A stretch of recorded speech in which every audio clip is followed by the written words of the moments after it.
नमस्ते दोस्तों, आज की कहानी में आपका स्वागत है। मेरा नाम शिवानी है। मैं बहुत ही चुलबुले स्वभाव की लड़की हूँ। मैंने जब स्कूल पास आउट किया और कॉलेज जाने की उम्र में आई तो मेरे घर वालों ने मेरी शादी तय कर दी। हालांकि मैं उस समय शादी नहीं करना चाहती थी, क्योंकि मैं चाहती थी कि मैं कॉलेज में जाना और अपनी जिंदगी को अच्छे से जीना चाहती थी। लेकिन मेरे पापा नहीं माने। मेरे भैया की शादी नहीं हो रही थी, इसलिए मेरे पापा ने मेरे भैया की शादी के बदले मेरी शादी किसी ऐसे लड़के के साथ में करवा दी जो ना ही तो कमाता था और ना ही कुछ काम करता था। बस वह सारा दिन आवारागर्दी करता रहता था। मैंने भी अपने पापा के दबाव में आकर उस लड़के से शादी कर ली। जब मैं शादी करके उस लड़के के घर पहुंची तो मैंने देखा कि उसके घर के हालात बहुत बुरे हैं। बहुत ही गरीब लोग थे, लेकिन फिर भी मैंने जैसे तैसे अपने आप को संभाल लिया। मैंने अपने पापा की इज्जत रखने के लिए उस घर को अपना लिया। धीरे धीरे मुझे अपने पति से प्यार होने लगा और कुछ ही दिनों में हमारी जिंदगी ठीक ठाक चलने लगी। लेकिन फिर अचानक से एक दिन मेरे ससुर जी बहुत ज्यादा बीमार हो गए। हमारे पास बहुत ज्यादा पैसे नहीं थे, इसलिए हम लोग चिंतित हो गए। लेकिन अब जो भी हो, मेरे ससुर जी को हमें हॉस्पिटल तो लेकर जाना ही था। फिर मेरे पति ने एक गाड़ी बुलाए और अपने पापा को गाड़ी में डालकर हॉस्पिटल ले गए। घर पर मैं अकेली रह गई थी। मैंने अपनी नंद के पति को कॉल करके सारी घटना बताई, जिसके बाद मेरी ननंद और उनके पति हमारे घर आ गए। फिर मेरी नंद मेरे पास रह गई और मेरी नंद के पति मेरे ससुर और मेरे पति के पास हॉस्पिटल चले गए। लेकिन दूसरे ही दिन हमें पता चला कि मेरे ससुर जी को 1 महीने तक हॉस्पिटल में भर्ती रखना होगा। मेरी नंद का पेपर था, इसलिए वह अगले ही दिन अपने ससुराल वापस चली गई। लेकिन मेरे पति और मेरी नंद के पति वह दोनों बारी बारी से घर आते थे। एक दिन मेरे पति हमारे घर रह कर जाते थे और एक दिन मेरी नंद के पति, ताकि घर पर मुझे अकेले किसी प्रकार का खतरा महसूस न हो। मैं अपनी नंद के को बहुत अच्छा मानती थी, लेकिन मुझे नहीं पता था कि उनकी नज़र मेरे ऊपर कुछ ठीक नहीं थी। फिर धीरे धीरे मुझे इस बात का एहसास होने लगा कि मेरी नंद के पति मेरी और कुछ गलत निगाहों से देखते हैं। लेकिन मैं उस वक्त भरी जवानी की उम्र में थी और मेरी ननंद के पति बहुत सुंदर दिखते थे। मेरे पति से मेरी नंद के प्रति बहुत ही ज्यादा सुंदर दिखते हैं और उनका शरीर भी बहुत अच्छा है, इसलिए धीरे मुझे उनकी तरफ लगाव होने लगा। मैं अपने पति को धोखा नहीं देना चाहती थी, लेकिन मेरी नंद के पति को देखकर मुझे इस बात का एहसास ही नहीं रहा कि मैं शादीशुदा हूँ। धीरे धीरे अपनी नंद के पति की ओर खींची चली जाने लगी।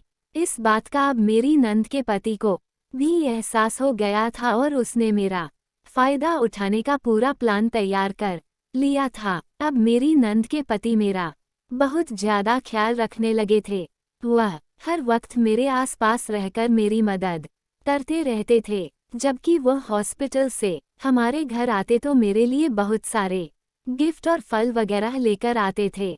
उन्होंने धीरे धीरे बातों ही बातों में मुझे मेरी पसंद और नापसंद के बारे में भी पूछ लिया था, जिससे वो मुझे मेरी पसंदीदा गिफ्ट लाकर दे सके, क्योंकि उनको अच्छे से पता था कि एक जवान लड़की अपनी मनपसंद की बहुत खुश हो जाती है और जो भी उसको वह गिफ्ट लाकर देता है उसकी ओर वह आकर्षित होने लगती है। ऐसे करते करते 10 दिनों में उन्होंने मुझे पूरी तरह से अपने कंट्रोल में कर लिया था और मैं खुद समझ ही नहीं पा रही थी कि मैं उनकी ओर इतनी ज्यादा आकर्षित हो चुकी हूँ कि वह जो भी चाहे मैं उनके लिए करने को तैयार थी। फिर एक रात हम दोनों हमारे घर पर अकेले थे। उस रात बहुत ज्यादा बारिश हो रही थी। मैंने हम दोनों के लिए खाना बनाया और फिर हम दोनों ने एक साथ एक ही थाली में खाना खाया।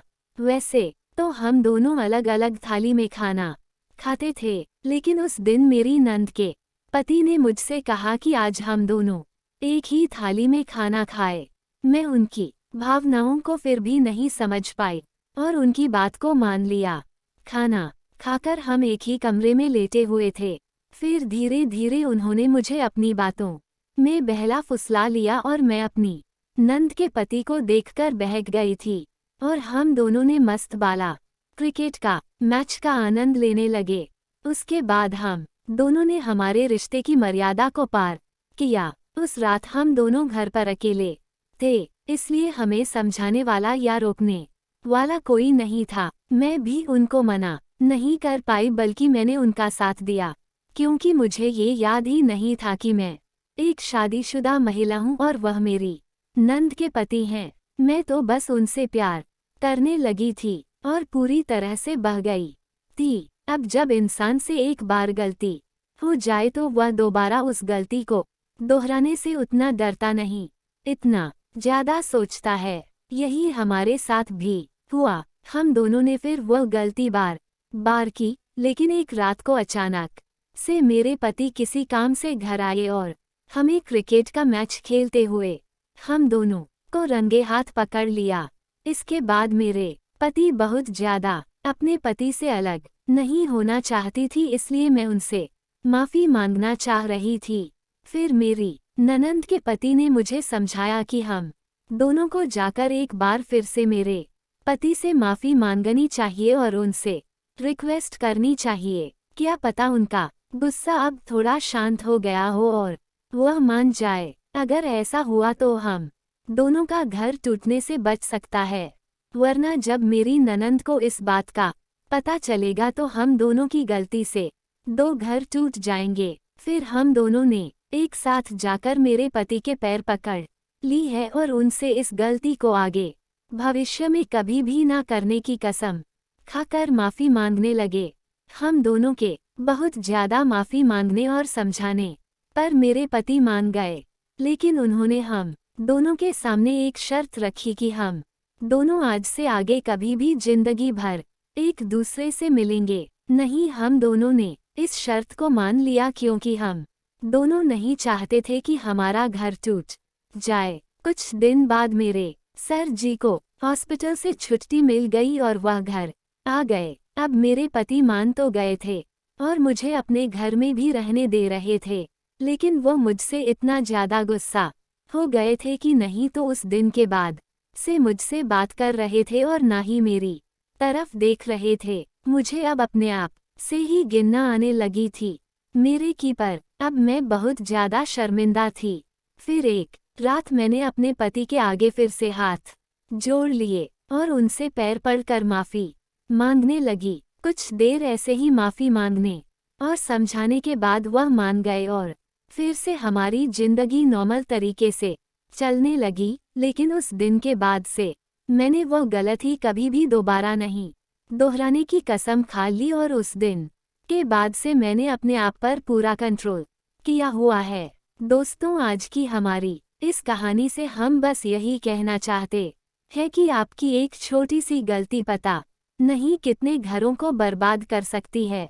इसलिए जब कभी भी आपके मन में कोई गलत कदम उठाने की भावना जागे, एक बार यह जरूर सोचे कि आपकी उस गलती से कितने घर बर्बाद हो सकते हैं, क्योंकि हमेशा ऐसा नहीं होता है कि गलती करने के बाद में आप लोग किसी को मना पाए। कभी कभी कुछ लोग नहीं भी मानते हैं और ऐसा होने पर आपके द्वारा की गई गलती से बहुत ज्यादा घरों का नुकसान हो सकता है। तो धन्यवाद दोस्तों, उम्मीद है लोगों को हमारी यह प्यारी सी काल्पनिक कहानी वीडियो पसंद आए तो चैनल को सब्सक्राइब करना ना भूले।